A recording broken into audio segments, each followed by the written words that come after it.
Bueno, ya estamos para arrancar entonces. Sean todos bienvenidos a este nuevo seminario a cargo del Club de Economía del SEMA. En esta ocasión les tenemos como oradora a la economista Diana Mondino, que va a hablar sobre la retroalimentación de problemas que tenemos hoy en día en Argentina, comparando los problemas micro con la macro. Diana es economista de la Universidad Nacional de Córdoba, MBA y doctora en Economía en la Universidad Nacional de Córdoba, así como también profesora de finanzas y grado de máster en UCEMA. Así que, sin más preámbulo, te doy la palabra para que empieces y que disfruten de la Bueno, charla. muchas gracias. Disculpen, me tengo que peinar porque subí corriendo la escalera. Terrible esto. Pero bueno. A ver, ustedes seguramente han escuchado que tenemos un cepo en Argentina. ¡Qué barbaridad! Esta cuestión del cepo, ¿cómo puede ser? ¿De dónde ha salido? En realidad es algo que está previsto perfectamente por la teoría económica y fue estudiado, analizado hace prácticamente 50 años por dos economistas casi simultáneamente, los economistas Mundell y Fleming. Es lo que se llama la trilogía imposible de Mundell o Fleming, el que más les guste.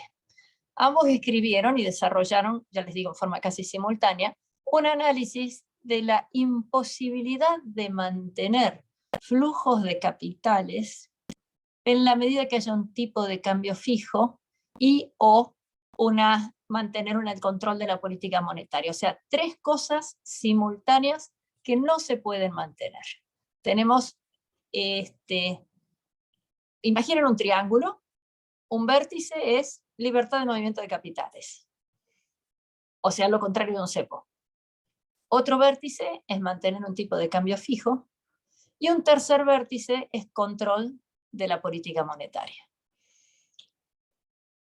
Como las tres cosas al mismo tiempo no se pueden mantener, es que terminamos los argentinos, en vez de devaluar, cambiando el tipo de cambio o perdiendo el control de la oferta monetaria, los gobiernos argentinos sistemáticamente han recurrido a restringir los flujos de capitales. Esa es la teoría del cepo. Veamos por qué, dado que estamos en el Club de Economistas. Si yo no tuviera un tipo de cambio fijo, a ese tipo de cambio, como gobierno, hay que estar dispuestos a comprar o vender.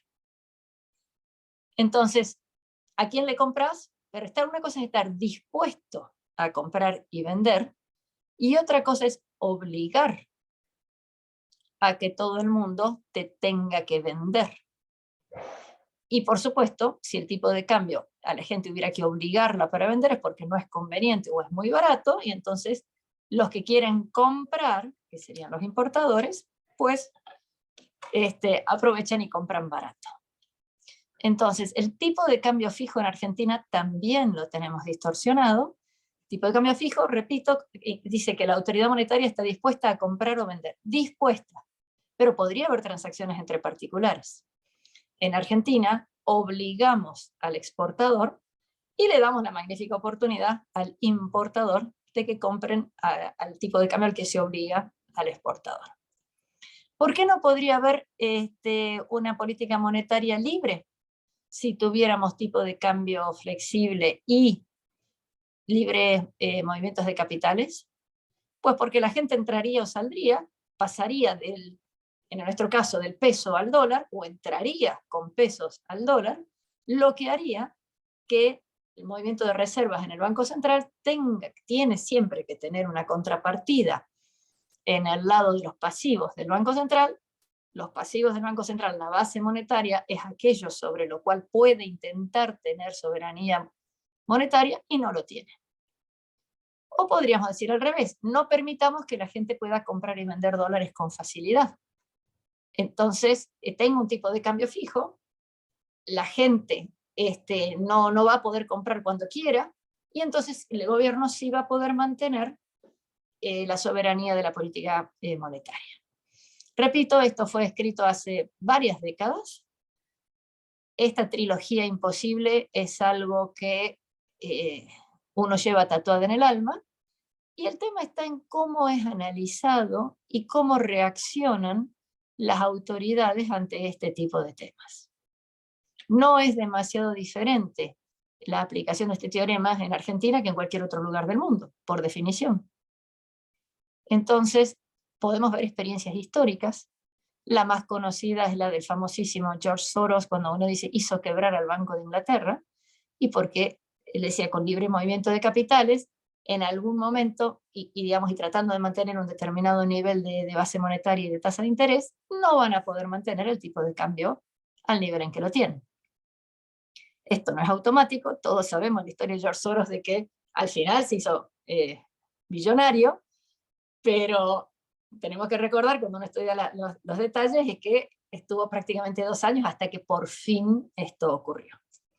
En Argentina, rápidamente, por la experiencia que todos los argentinos tenemos ante bruscos cambios en el tipo de cambio, rápidamente se inhiben los movimientos del flujo de capitales.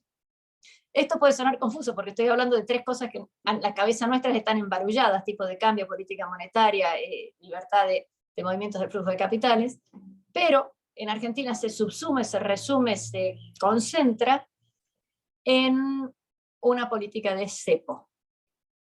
Entonces, ante la imposibilidad de hacer algo, lo que termina haciendo el gobierno es prohibir que otros lo puedan hacer. Eso es el cepo. La prohibición de que podamos comprar o vender dólares, la prohibición de tener un flujo de capitales abierto, como no sea pasando por las horcas caudinas del Banco Central. Poder se puede, pero dentro de los requisitos propios del Banco Central. Bueno, ante esta circunstancia, la restricción que esto implica me plantea una situación, si ya sabemos que eso es así, y que no es algo que nos pase a nosotros los argentinos, es algo que teóricamente está súper demostrado que en todas partes del mundo ha existido y existirá siempre. ¿Por qué entonces che, perdona, acá estoy viendo que me has pedido el video y yo estoy hablando a la nada? Estaba hablando sin cámara. Video. ¡Ay, cómo no me dijiste! Porque estaba mostrando el triangulito todo el tiempo y estaba... ¿Se entendió algo? ¿Lo resumo rápidamente? Sí, bueno. todo muy claro. Ok, bueno, me alegro. Perdón, no veía el cartelito de... la apurada. El gobierno argentino, ante algo que es obvio y evidente y que ya nos ha ocurrido en el pasado, y que es un tema de teoría de otros países, en lugar de solucionar y escoger cuál de las 2 variables quiere controlar y dejar la tercera libre, lo que ha hecho es introducir prohibiciones en la tercera, que es el caso de libre movimiento de capitales. Acá me dicen que sigo sin compartir. No, pero es que ya no estoy compartiendo pantalla. Gracias por avisar. Pero para no hacerlo todo de vuelta. Imaginen, triangulito, libre movimiento de capitales, soberanía monetaria, tipo de cambio fijo. Así, o Wikipedia, modelo de Mundell-Fleming, la otra opción. Bueno, el gobierno recurre a prohibir el movimiento de capitales, que es el cepo.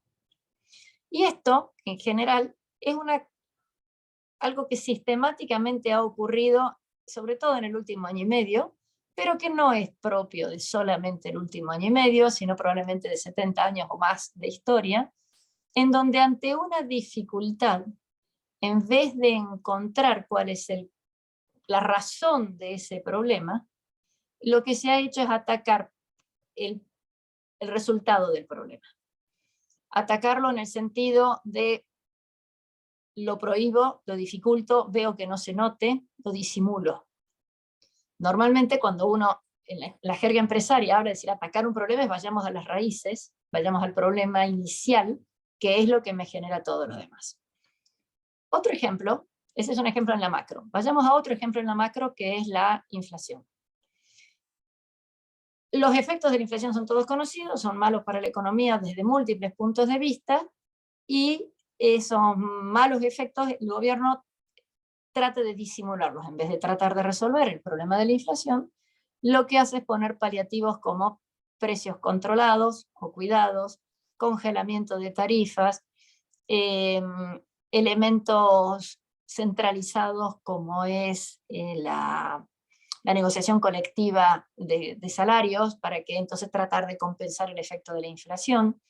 Y de nuevo, no es ir a la raíz del problema, sino a disimular o inclusive llegar a prohibir los resultados del problema inicial. ¿En qué casos prohibimos? Ejemplo nuevamente, las tarifas. De hecho, cuando venía para acá en el taxi ese que demoraba tanto, vi que los precios de energía que la ciudad de Buenos Aires paga más o menos en promedio $1.200 por megawatt, hoy en Camesa, que uno puede ver los precios marginales, estuvo en 13.000. Si estamos pagando el 10% del verdadero costo de generación. Ahí alguien pregunta, el modelo, el verdadero nombre es Mundell, M-U-N-D-E-L-L, Fleming. Son dos señores que lo desarrollaron independientemente, pero con un mismo resultado. Bueno, ante el camino, ante la opción esta de que cuando tengo un problema le pego un palo en la cabeza al problema para que no se levante, para que dure un ratito, tampoco se usa el tiempo que se puede ganar, que se ha diferido, que se note el problema, en buscar la solución. Entonces, punto número 1, no buscamos la solución. Punto número 2, prohibimos la manifestación del problema. Punto número 3, desperdiciamos el tiempo que hubiéramos podido ganar para intentar ver si solucionábamos el problema inicial. Estas 3 características son una de las cosas que uno dice, pero ¿por qué Argentina siempre tiene inflación? ¿Por qué Argentina siempre tiene déficit? ¿Por qué Argentina recurrentemente cae en temas de default? Y ahí entramos en otra característica en donde uno puede mostrar otro problema para Argentina. Lamento si me pongo un poco teórico porque este es de los chicos del Club de Economía y veo por ahí algunos amigos que no necesariamente le gusta esto, pero tenemos el modelo también de las 3 brechas. Si uno considera el PBI en su conjunto, el PBI uno lo puede dedicar a consumo, a gasto público, a inversión, a exportaciones, eso es lo que uno genera, ¿no? O del lado, otra forma de verlo es con lo que se genera en la economía es consumo, o lo consumo, o lo pago como impuestos, o lo ahorro. Si uno resta las dos formas de manifestar el PBI, o los pone por igual, digamos, PBI expresado de una manera y PBI expresado de la otra, y trato de despejar algún término, me queda que el déficit fiscal, o sea, el gasto público menos los impuestos que se paguen, o la capacidad de ahorro del sector privado, digamos, lo que se ahorra menos lo que se invierte, tiene que ser igual al resultado de la balanza comercial. O que la suma de los 3, la suma algebraica de los 3, acuérdense que los signos más o menos va como suma algebraica, tiene que ser igual a 0.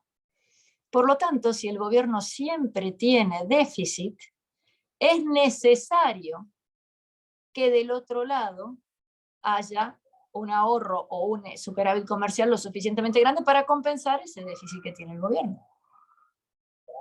Y pensemos en el ahorro local. ¿En qué moneda se puede ahorrar? No es fácil ahorrar en pesos, no hay instrumentos que tengan una rentabilidad real consistente a lo largo del tiempo en pesos, y por lo tanto los argentinos mayormente ahorramos en dólares. Entonces, aunque hay ahorro del sector privado, ese ahorro del sector privado no se manifiesta no queda cristalizado en pesos, se va en dólares. Y eso es lo que llamamos la fuga de capitales, ¿no? Porque el ahorro existe, pero al ser en dólares y no quedar necesariamente dentro del sistema financiero argentino, sino que queda abajo de un zapato, abajo de un colchón, en el jardín del fondo o en un banco en algún otro lugar del mundo, esos dólares que son ahorro, o mejor dicho, ese ahorro que está en dólares, no se manifiesta o no queda disponible para la economía argentina. Por lo tanto, eso nos lleva a la imperiosa necesidad de tener superávit comercial. Y para tener superávit comercial necesito exportar más que lo que importo. Pero ahí, nuevamente, el gobierno, a lo largo de las décadas, no es un problema también reciente, como necesita reducir su déficit fiscal, aumenta los impuestos sobre lo que tiene a mano, que es básicamente en Argentina el sector exportador, poniéndole las famosas retenciones o derechos especiales derechos de exportación. Entonces las exportaciones no pueden crecer porque tenés un impuesto muy grande. Entonces, por intentar reducir el déficit, asfixias al sector más dinámico de la economía. No importa que es el sector más dinámico o menos de la economía, en el modelo es absolutamente irrelevante para cuál país del mundo se está aplicando, pero en nuestro caso tenemos dos características que hacen que el déficit fiscal sea un verdadero problema, que es que las soluciones que habitualmente se han encontrado en Argentina generan inflación y por lo tanto el ahorro no queda dentro del país, y la otra es que castigamos a las exportaciones, con lo cual no tenemos un buen superávit comercial. Fíjense que ya les he mencionado dos modelos que explican, muy simplificados, no han sido pensados para Argentina ni por casualidad, pero explican el comportamiento de nuestras autoridades. ¿Nuestras autoridades podrían haber hecho algo totalmente opuesto? Claro que sí. También hubiera estado representado en este tipo de modelos. O sea, lo que te dicen estos modelos, esto es una identidad ex post. Al final del camino, usted estas tres cosas en el modelo de imposibilidad o en el modelo de las tres brechas, usted no las va a poder hacer. Elija cuál es el camino que quiere seguir. Y ante la imposibilidad de hacer algo, ¿qué es lo que harían casi todos ustedes? Si se encuentran con una pared y van manejando, ¿qué dirían? Pego la vuelta. Cambio las políticas para no enfrentarme con estas imposibilidades.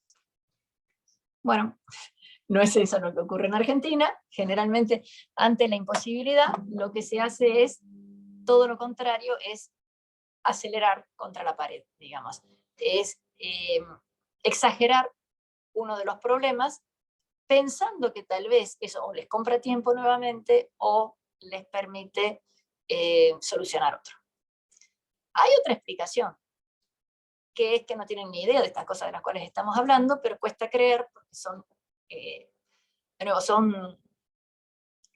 modelos explicativos que no tienen ideología, que no requieren matemática, que lo puedo estar contando, ni siquiera uso las manos para contarlo, y que el gobierno podría conocerlo, pero ha resultado mucho más fácil, más rápido, más práctico a lo largo de las décadas, no solamente en este gobierno, prohibir la manifestación del problema que hacerlo. Ahora, si yo soy un empresario argentino, un joven estudiante nativo por opción, y tengo que tomar decisiones en este contexto, y acá paso a la micro, yo ya sé que hay ciertas acciones que está llevando a cabo el Estado que van a resultar en determinados comportamientos. Entonces, esos determinados comportamientos que ya sé que van a terminar ocurriendo son los que tengo que prepararme como empresario para tratar de que mi empresa sobreviva, para tratar de generar las mejores opciones para mi empresa, para mi familia, para mis empleados. ¿A qué voy con esto? Si uno sabe que hay un verdadero problema con el tipo de cambio, te podés prevenir como sector privado de ese problema anticipándote a una devaluación, llevando el dinero que tengas hacia el exterior, o en una moneda dura hacia el exterior no quiere decir que tengas una cuenta en Miami, quiere decir que no estén dentro del sistema financiero argentino. Y de esa manera tratar de decir, bueno, dado que esto no va a ser posible, ¿cómo me protejo? Si por el contrario el gobierno liberara el tipo de cambio y abandonara el control de la política monetaria, entonces otro gallo cantaría y probablemente muchos hubieran perdido dinero haciendo eso. Pero perder el control de la oferta monetaria significaría, por un lado, la posibilidad de un shock económico, de un shock inflacionario o de una gran recesión. Sumemos esto a la financiación que hace del déficit el gobierno. Un tercer elemento, que se termina catalizando en una frase que es muy bonita, que es dinero que paga interés genera inflación. Esto de qué manera se plasma, se verifica, lo observamos en Argentina. Por un lado, el Banco Central tiene activos, supongamos que son reservas. Por otro lado, tiene pasivos, que es la oferta monetaria. cada vez que entran reservas por tener tipo de cambio fijo y porque ha obligado previamente a los exportadores a que le rindan, que le entreguen esas divisas, está obligado a entregar los pesos. Si no obligara a entregar a los exportadores a entregar las divisas, no tendría que entregar los pesos. Pero el gobierno quiere tener las reservas, ¿no? Aquí no es que los exportadores generosa y ampliamente vienen a entregar las divisas al Banco Central porque quieren. Y no es obligatorio en otros lugares del mundo que el exportador entregue sus divisas a cambio de la moneda local. Eso es muy poco frecuente. Bueno, acá en Argentina sí lo tenemos, y ante esta obligación que tienen de entregar la divisa local, lo que se manifiesta es la obligación de entregar los pesos. ¿Y de dónde va a sacar los pesos el Banco Central? De la maquinita, los emite, no los tenía antes. Pero siendo consciente de que esos pesos, cuando están dando vuelta dentro de la economía, eventualmente esos pesos, a menos que haya un aumento en la producción, van a traer más inflación, pues entonces trata de decir recuperar esos pesos y paga tasa de interés. Entonces tenemos un desbalance en el balance, perdón, pero es así, desbalance en el balance del Banco Central.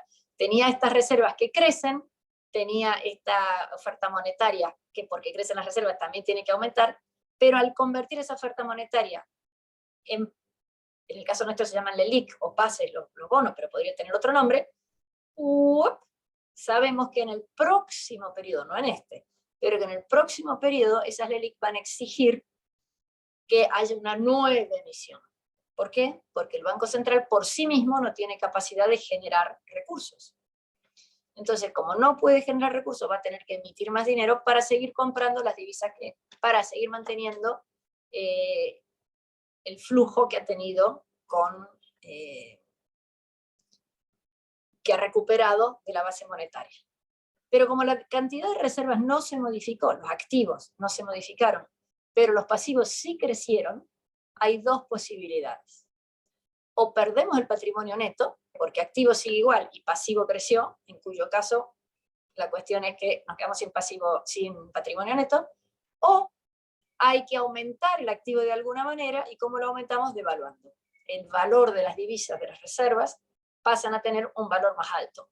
¿Cuánto? Y tanto como lo que haya sido la tasa que se aplicó sobre lo que se haya absorbido de la base monetaria. En nuestro caso, las LELIQ. Entonces, en el fondo lo que está ocurriendo es que ese dinero que se emitió contra las reservas y que se convirtió eventualmente en un título público es dinero que paga interés. Y el dinero que paga interés necesariamente solo puede ser pagado con más dinero. Porque el Banco Central no tiene capacidad de generación propia, no vende nada, ¿no? Así que ahí tenemos otro factor de generación de inflación. ¿Qué hace el sector privado ante esto? ¿Cuál es el aspecto microeconómico de esto? Si ya sabemos que algo de esto va a generar y tenemos en la cabeza que el gobierno no puede o no quiere devaluar, no solo por una cuestión política, sino porque el efecto que le generaría sobre la Trinidad imposible, vos sabés que durante un tiempito vas a cobrar la tasa de interés, pero después apurate a volver a tener dólares, porque eventualmente sí puede ser que haya una devaluación brusca. Entonces el sector privado está actuando en contra de lo que el Banco Central quisiera lograr. Eso es lo que llamamos los mercados, siempre juegan y eventualmente los mercados siempre ganan.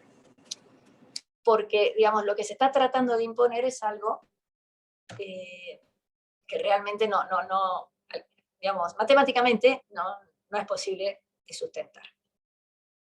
¿Qué otros efectos micro tenemos? Ante todas las imposibilidades que se van generando con este tipo de situaciones, aquí Eduardo pusiste un mensaje y no alcancé a leerlo. A ver, espera. Perdón, no sé si no debería verlo al final. La tasa de interés que paga el Banco Central no debería funcionar como un piso de inflación, considerando que el dinero no genera dinero, sino que solamente es un valor. Sí. Tienes razón. A ver, perdón. Contesto acá una pregunta de Eduardo Oreste, ya sé que debería preguntarlas al final, pero está muy en el punto. La tasa de interés que se paga ¿Es lo que va a aumentar la base monetaria? No, porque vos tenés base monetaria y se paga interés sobre partecita que sea absorbido en LELIQ. En el caso argentino tenemos toda la base, así que la verdad que se aplica la tasa del 38, que además es tasa compuesta, sobre prácticamente toda la base, ¿no? Hay otro elemento que además te sirve como piso para la inflación, que esa es la pregunta de Eduardo, que es que uno sabe que MB igual a P por T, la cantidad de dinero y la velocidad a la que se mueve, tiene que ser igual a la cantidad de transacciones que se realizan en la economía por el precio promedio. Y acá, otra cuestión que también, igual que los dos modelos que mencionaba al principio, este tercero, en realidad también es una identidad contable.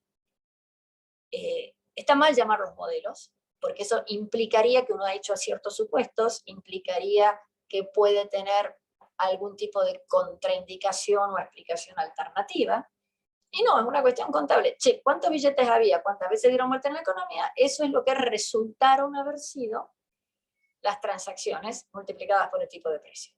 Es algo que tiene valor explicativo y no valor predictivo.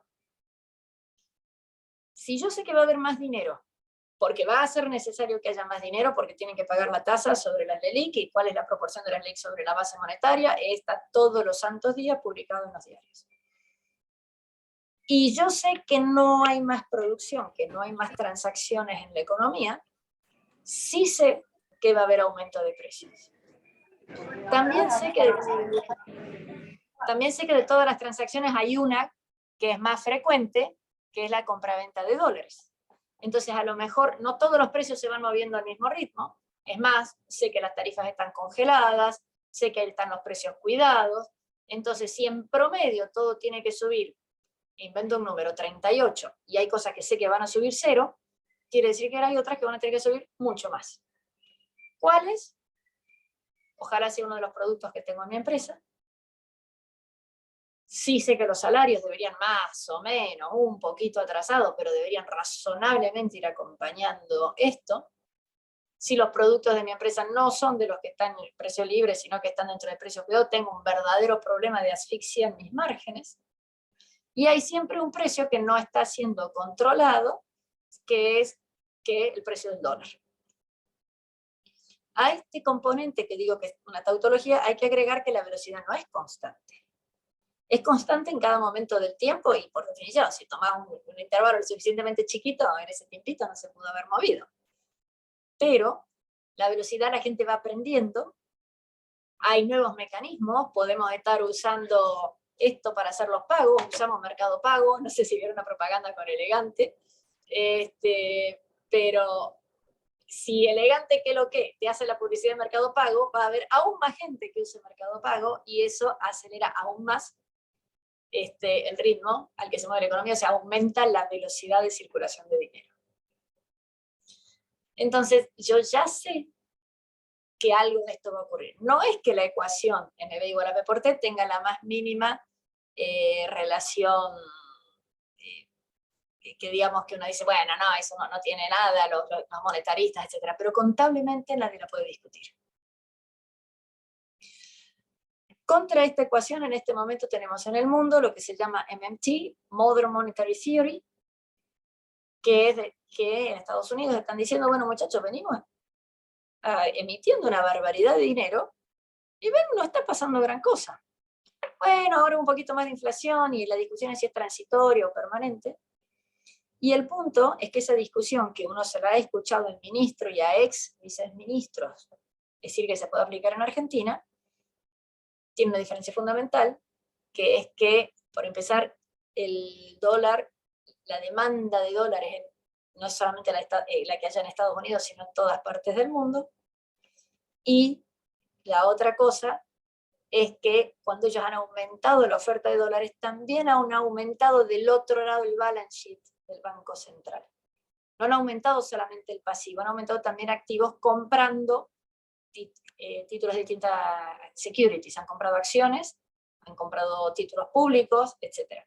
Entonces no han quedado desbalanceados como nosotros. Por supuesto puede caer el valor de las acciones, por supuesto puede tener un problema importante, pero no es tan difícil. Y ahí es un lag, un tiempito que puede darse desde que empieza a haber más dinero en la economía hasta que la gente se da cuenta que no hay más producción en la economía. Si por el contrario, una vez más, en vez de pegarle un palo en la cabeza al síntoma, que es la inflación, fuéramos a las verdaderas causas, que es que hay más dinero o que no hay más producción, y el gobierno intentara no tener que emitir tanto dinero porque no tiene déficit, o fomentara la producción, entonces podría haber muchísima más demanda de dinero en la economía porque hay más producción, hay más cosas para comprar. Nuevamente, no se está actuando sobre la raíz del problema, se está actuando sobre el resultado del problema. ¿Qué hacen de nuevo la empresa ante esta circunstancia? ¿O cuáles son los efectos microeconómicos de este tipo de cosas? Bueno, podés intentar anticiparte subiendo tus precios, pero eso dependerá cuánto te van a comprar al precio nuevo. O sea, vos no podés decir, bueno, un kilo de naranja, ahora en vez de a 150 pesos lo vendo a 1000 pesos, porque no te lo va a comprar nadie. No puedo decir, no aumento, tengo que mantener el margen, no aumento mis costos, así que no le aumento el sueldo a ninguno de mis empleados. Tampoco es factible. No pago los impuestos, tampoco es factible. Entonces, las alternativas que le queda al empresario son muy reducidas y es, por un lado, va consumiendo su capital de trabajo y por otro lado va tratando de subir su precio dentro de lo posible, previendo esto. E insisto, dado que hay precios congelados, dado que hay precios administrados, si el promedio es X, quiere decir que hay otros que están muy por arriba de X. De nuevo, es muy obvio, si hay algunos precios que se mueven 0 y el promedio es X, todos los demás han estado por arriba de X. Cuarto y último factor, y ya me estás corriendo con el tiempo, el cuarto y último factor es que tenemos que considerar lo que se llama la institucionalidad dentro, y acá me voy a concentrar en uno solo, que es el tema de negociación salarial. Para eso en Argentina tenemos una cuestión centralizada. Esa cuestión centralizada nos está llevando a que, me estoy quedando sin batería, un segundo.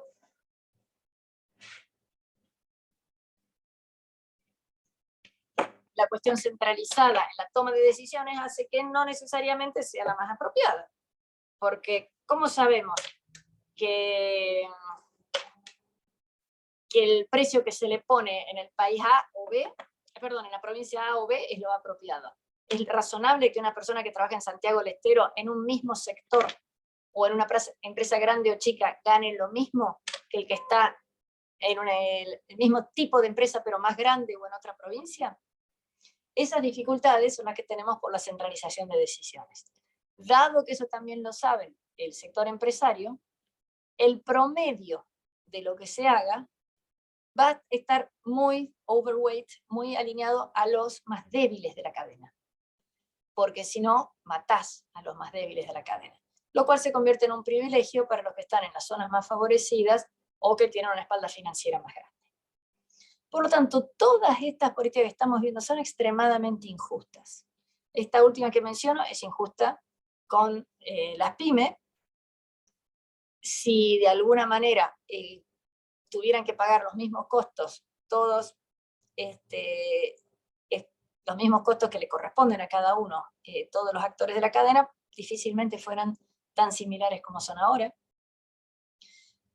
Si vamos a estar hablando de temas de inflación, aquellos productos que hubieran sido innovadores, que hubieran sido creativos, que hubieran representado el uso del mejor talento de la empresa, o una buena campaña publicitaria, o lo que sea, todo eso queda demorado.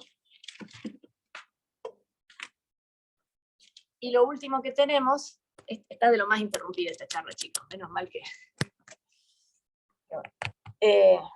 a ver que no se caiga.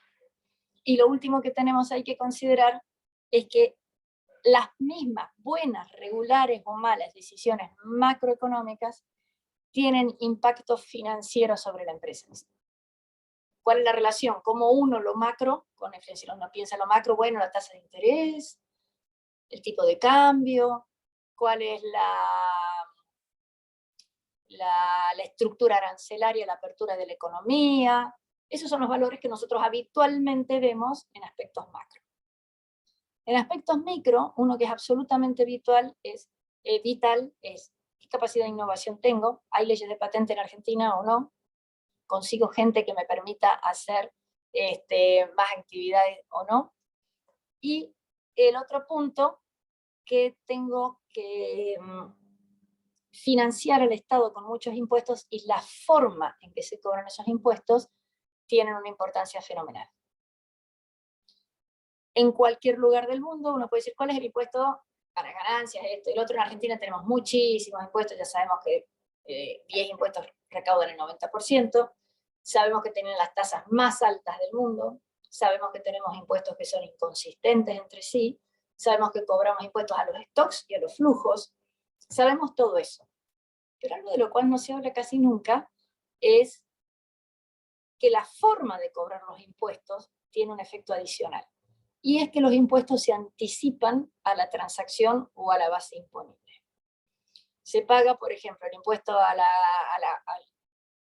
alumbrado, barrido y limpieza, o rentas, o la patente del auto a principio de año, cuando todavía te queda todo un año para recibir el servicio.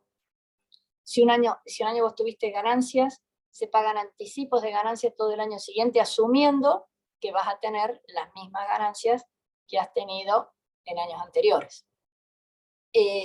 Si cualquier transacción que vos hagas, aún para pagar impuestos, está afectada por el impuesto a créditos y débitos, lo que llamamos el impuesto al cheque. Entonces pagás un impuesto para poder pagar el impuesto. O sea, cada vez que vos querés pagar impuesto a las ganancias para la AFIP, a su vez también estás pagando el impuesto al débito.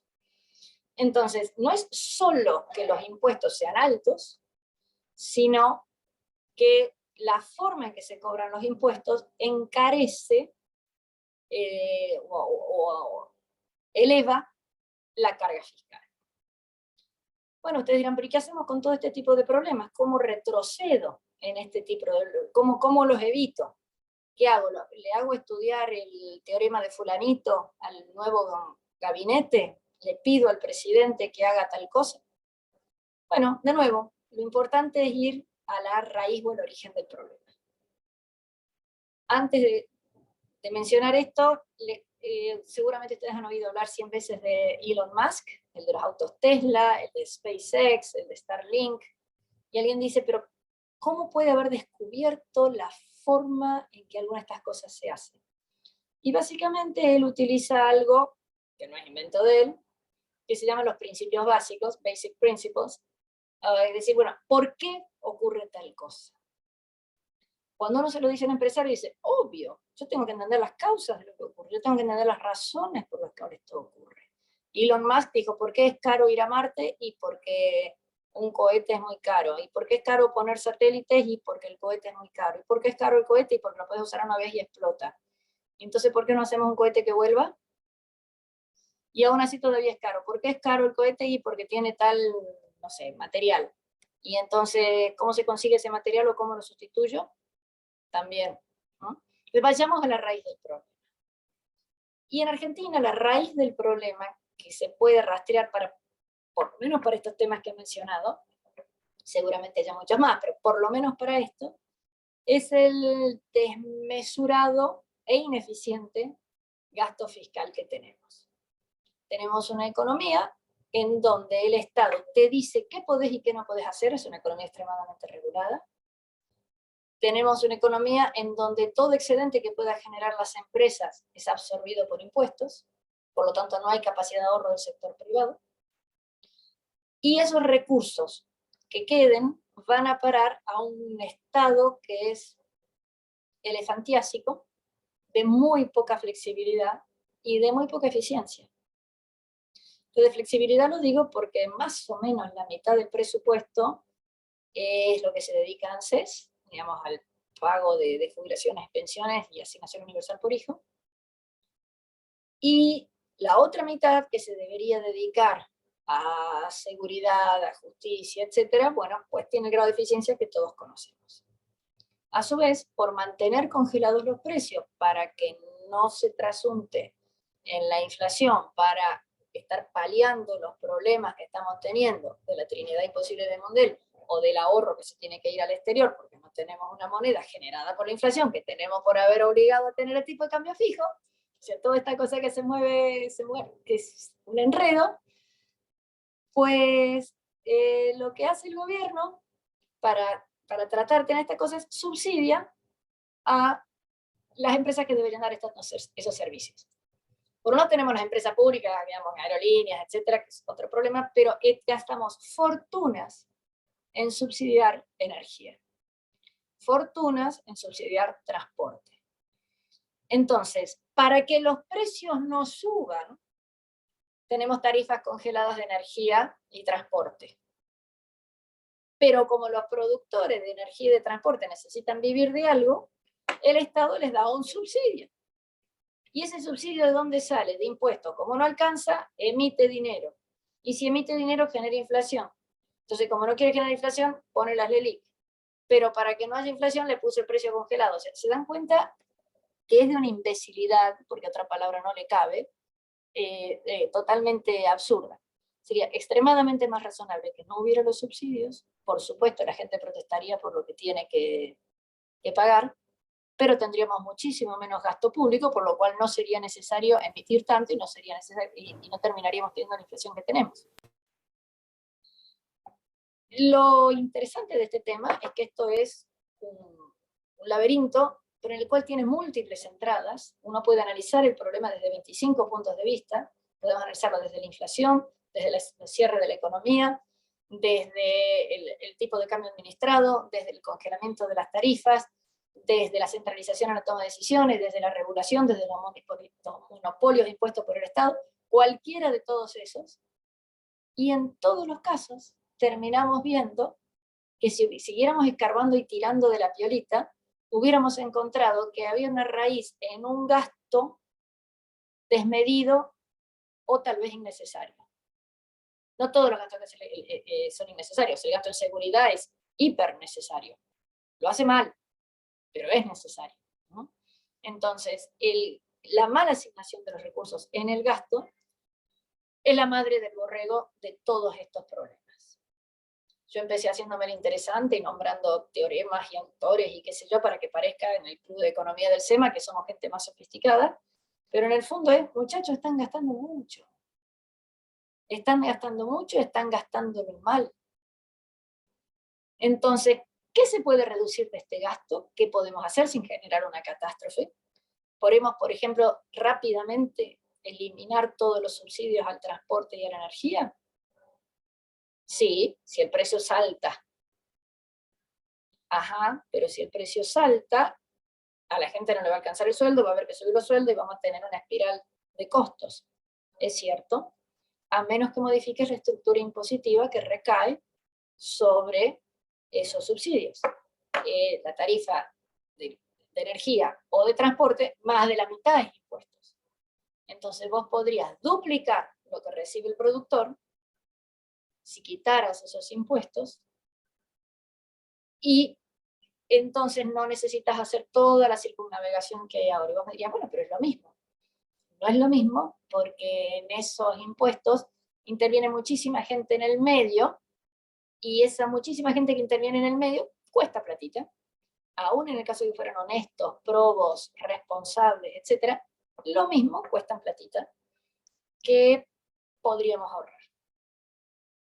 El punto entonces es que, digamos, nuestra macro desquiciada, nuestra macro que necesariamente te lleva en la concepción actual del gobierno a cada vez más restricciones, a cada vez más limitaciones. Hemos tenido, digamos, el martes a la noche una nueva resolución de la Comisión Nacional de Valores que tiene múltiples restricciones dificilísimas de aplicar o de entender.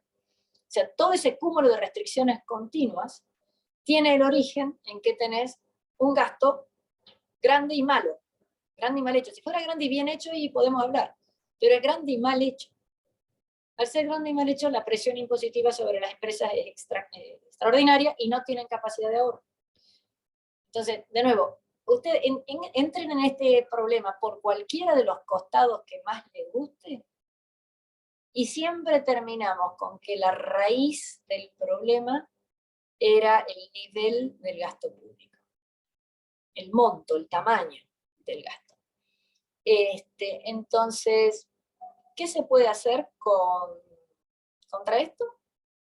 Bueno, repito, la solución no es mandar a estudiar economía a los ministros o presidentes o lo que sea, digamos, para eso está la gente técnica que está estudiando para eso, sino poner racionalidad en varios de los elementos.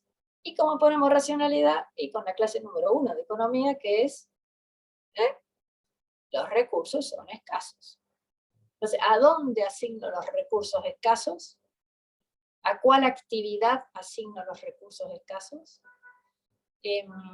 Estoy en Buenos Aires en este momento y hoy caminé por la calle Florida 10 cuadras para acá, 10 cuadras para allá. Para no hablar de la Nación. Han pintado, muy lindo, han pintado el suelo de la calle Florida. Muy lindo. ¿Era necesario? No sé, pero los 5 centavitos que haya costado pintar deben multiplicarse por el que lo pensó, el llamado de la licitación, los empleados que controlaron, auditoría que verificó. O sea, el costo propiamente dicho de esa idea, que puede haber sido muy buena, que creo yo que no es el momento, pero no importa, ¿qué necesidad? Todas las otras cosas que encarecen ese gasto deberían ser consideradas. Esto es un efecto trivial de caminar 5 cuadras, a nivel nacional hay muchos otros elementos. Entonces, si consideramos cuáles son las prioridades, cuáles son las necesidades que tiene que encarar el gobierno, con una buena base teórica para decir, bueno, a ver muchachos, ¿qué hago más rápido? ¿Abro la economía más rápido? ¿O mejoro la tasa de interés real en la economía más rápido? ¿O puedo hacer todo al mismo tiempo? Si yo tengo una tasa de interés real en la economía razonablemente más alta, puedo generar ahorro, pero no va a haber crédito para las empresas. Entonces, ¿cómo voy haciendo para sustituir, para modificar, para hacer este tipo de cambios que deben ser? Ahí, los estudiantes de economía, o futuros graduados de economía, o los que ya son economistas, pueden decir, bueno, si yo toco acá, ¿cómo me afecta todo el resto de las variables? ¿No?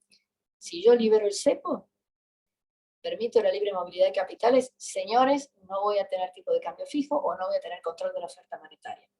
Sepamos que el cepo es una porquería, pero sacarlo, uno de los otros 2 temas lo voy a tener que sacrificar.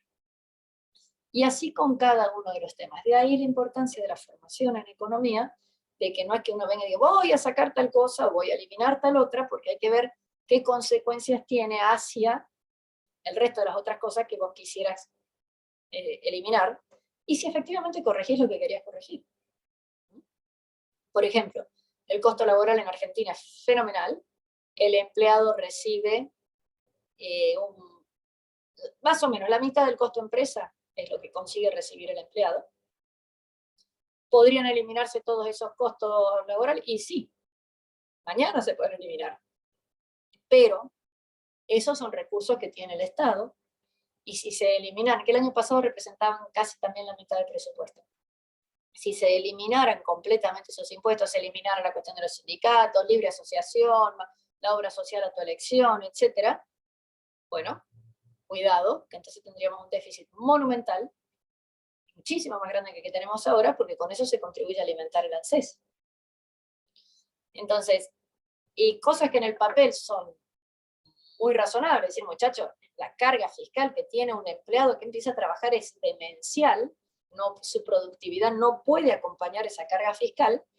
Todos estamos de acuerdo que habría que eliminarla, no solamente indemnizaciones por despido, no solamente toda la carga fiscal hay que quitarla, pero cuando decís, bueno, ajá, y si me quedo sin esta recaudación, ¿a quién no le pago? Porque yo ya tenía déficit. ¿Qué es lo que puedo estar quitando? Así que acá tenemos un tema que, digamos, debo considerarlo con atención, y lo que yo quiero transmitirle como alguien más viejito que ustedes, es conceptualmente es muy fácil encontrar las soluciones. Cuando las vas a aplicar, tenés que ver cuál es el trade-off que tenés, qué es lo que estás dejando de hacer por tener una mejor situación. Afortunadamente en Argentina tenemos una salida, que por supuesto tiene que estar acompañada por 25 medidas más, pero la salida es que ya tenemos un sector que podría crecer en producción rápidamente, que es el sector agropecuario. ¿Cuántas cosas hacen falta para que eso funcione? Muchísimas, ¿no?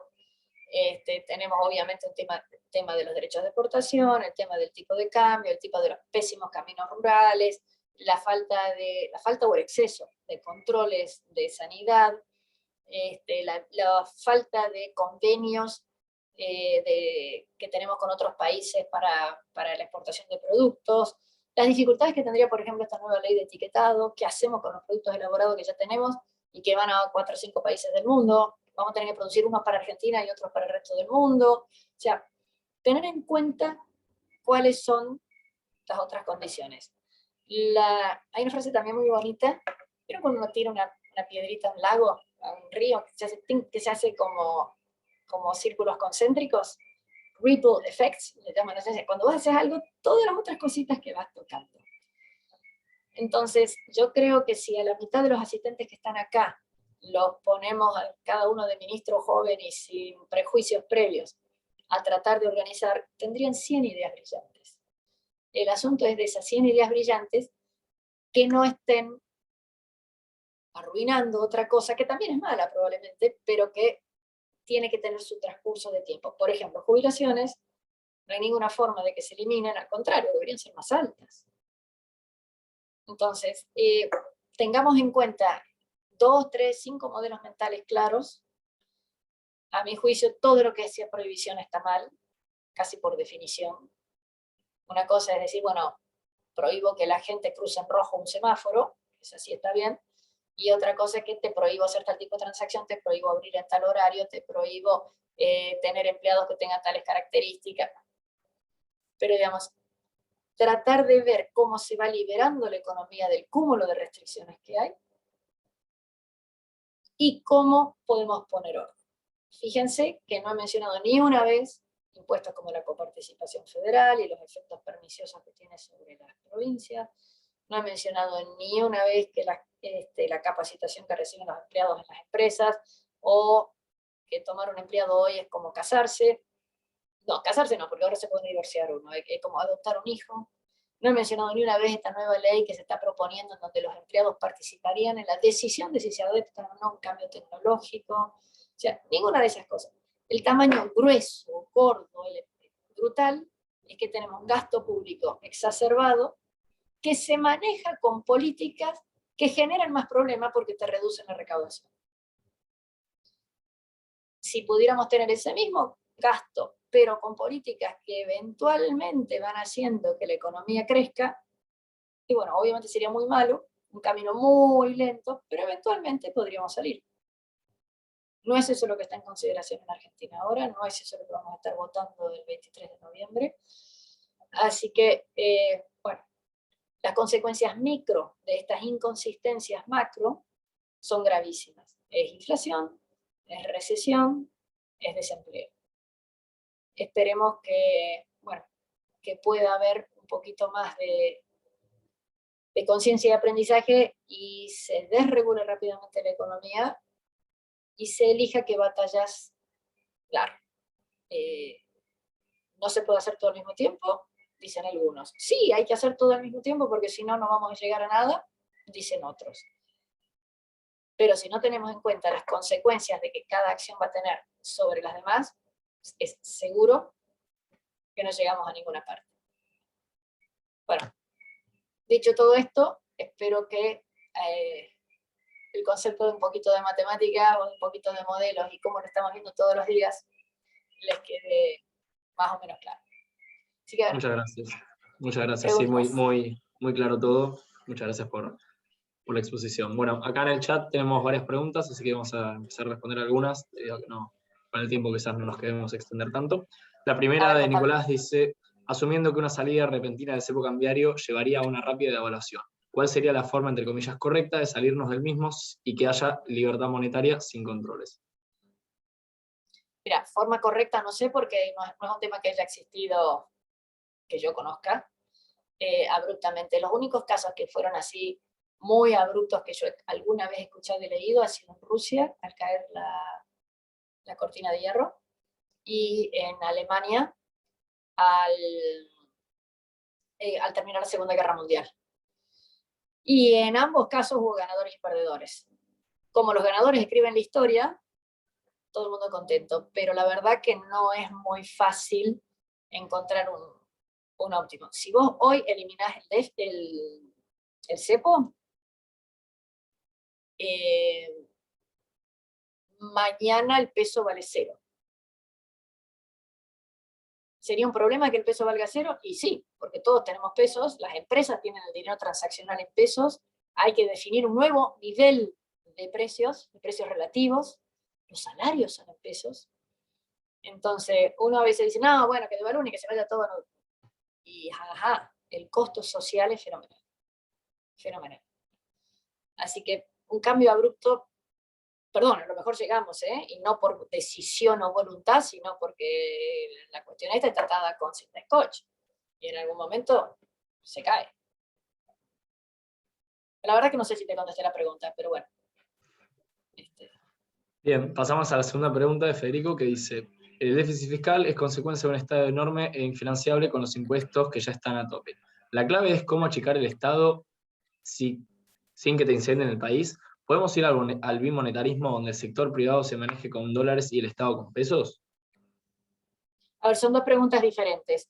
Y la segunda ya casi que estamos, ¿no? En el sector privado para todo lo que es transacción relevante y o ahorro, ya estás con dólares o Bitcoin. Y los pesos los necesitas para las cosas que están reguladas por el Estado, nada más que para eso, o sea, para sueldos y para impuestos. Los pesos, ¿para qué otra cosa los usas? Obvio, si vas al chino a comprar un sachet de mayonesa también, pero realmente la economía en Buenos Aires bimonetarizado brutalmente, no tanto en el interior, pero porque tampoco hay capacidad de ahorro. La poca capacidad de ahorro que hay en el interior también está en dólares. Y la otra pregunta es si se puede bajar el gasto público rápidamente. A ver, ¿cuánto estás dispuesto a hacer? Vos pensás que podés bajar el gasto público en lo que es subsidios, sí, subiendo tarifas. Entonces, ahí es un problema. Lo que son empleados en el sector público cuestan mucho, pero no es el principal tema, es todas las contrataciones que hace el Estado. Ahí yo creo que se puede hacer mucho. Que se puede hacer mucho, pero no vas a bajar 4 puntos de PBI con eso. No es tan fácil. Energía y transporte, hoy el subsidio que tienen es extraordinario, extraordinario. Pero además del subsidio, no tienen ningún tipo de control en el gasto, porque si vos decís, bueno, ok, te subsidio el boleto colectivo vale en Buenos Aires 20 pesos con la SUBE, ¿no? 22. Y el señor del colectivo dice, bueno, pero necesito cambiar la rueda, necesito cambiar el colectivo, necesito hacer tal cosa. Bueno, el colectivo se los controla bastante, pero ¿quién controla los trenes? No sé. No, desconozco, no quiero decir que no se haga, desconozco. Entonces, ¿se gasta bien en ese tipo de cosas? Hay algunas cosas que es necesario, por ejemplo, en cloacas también está brutalmente subsidiado. ¿Se está invirtiendo bien? ¿Se gasta bien? Lo que gasta, obras públicas, se gasta muy poco, se dedican pocos recursos a obra pública, eso no es gasto, es inversión. Pero, ¿están bien hechas las rutas? O sea, si el gasto público fuera eficiente, yo no tengo más fe a tratar de lograr un cachito de eficiencia que a la reducción.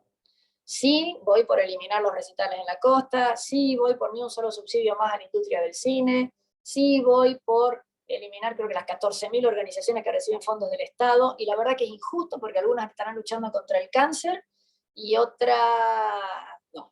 son las que hacen las manifestaciones en el obelisco. Pero necesitas tiempo para hacer un buen punteo y decir, a este lo elimino, a este le doy más. Porque hay algunas cosas que salud se necesita muchísimo más. Y Argentina ya varias veces desperdició la oportunidad de tiempo. Necesitas tiempo y gente. Necesitas mucha gente. Piensen que hay 40 y pico de empresas públicas. Mínimo 3 personas en cada empresa para poder más o menos entender qué es lo que está pasando. 22 ministerios, ponerle que los ajustes a 10, que necesitan 10 personas con sentido común sobre el ministerio. ¿Cuánto querés para manejar el PAMI? ¿Cuánto querés para manejar ANSES? Y si tenés esas 2.000 personas que hacen falta, ¿cuánto tiempo tardan en entender lo que está pasando y viendo cómo se reduce? sea, bajar de un plumazo el gasto a todos nos gustaría. Hay muy pocas cosas que se pueden bajar de un plumazo y hay que hacerlo al día siguiente, por supuesto. Pero no es tan fácil. Bien, otra pregunta de Diego, y ya con esto empezamos a cerrar. Dice, considerando nuestra macro y que no estamos solos en el mundo, ¿qué tan alta es nuestra sensibilidad ante cambios en la economía mundial? Y ya estamos, o sea, debemos entender que no estamos solo en el mundo y aprovechar el mundo. Hoy nos comemos todos los bifes innecesariamente. Argentina importa gas, Argentina exportaba energía, ¿no? Ahora estamos importando gas.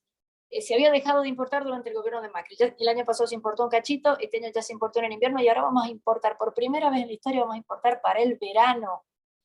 Y ustedes saben que está en el precio histórico más alto jamás alcanzado por el gas en estas últimas 3 semanas, un conflicto entre Rusia y Alemania, que si puede pasar o no puede pasar por Ucrania el gasoducto, etc. Verde, estamos en el precio más alto de la historia y nosotros justo estas 2 semanas queremos comprar 4 barquitos. Los chinos están con un serio problema de energía. Entonces, entre los chinos y los rusos, problema de ellos, pero también nosotros necesitamos lo mismo. Entonces, este año vamos a tener un salto en la necesidad de recursos, que encima se pagan en dólares, para comprar gas. ¿Que el contexto internacional nos ayuda o no? Y si lo pudiéramos aprovechar, cuando hay buenos precios de la carne, no se exporta. Cuando hay altos precios del gas, sí se importa. O sea, al mundo le jugamos al revés. Por suerte el mundo siempre va a querer comer, por suerte el mundo siempre va a necesitar esto de la energía y por suerte el mundo siempre va a necesitar la industria del conocimiento. De los 4 motores que tenemos en la economía, 3 van a ser siempre necesarios. El cuarto, que es turismo, y la verdad que lo tenemos más difícil, porque mientras haya inseguridad no va a haber turismo. Pero nosotros tenemos 4 motores, 3 y un cachito, y 3 van a ser siempre necesarios. Pero nos tenemos que dar cuenta que tenemos que ir al resto del mundo. Nosotros no nos pegamos solitos en los pies.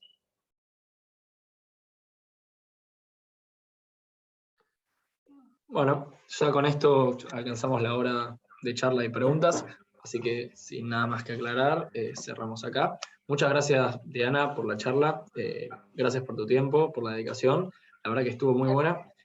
Gracias a todos por participar, por sumarse, por preguntar. Les comento que dentro de un par de días ya vamos a tener disponible la charla y por medio de nuestras redes podrán comunicarse con nosotros y les comentaremos dónde van a poder acceder a esta. Y seguimos en contacto para los distintos eventos que vamos a seguir organizando de acá a fin de año. Así que muchas gracias a todos y nos vemos próximamente. Gracias y a estudiar que empiezan los parciales. Vamos.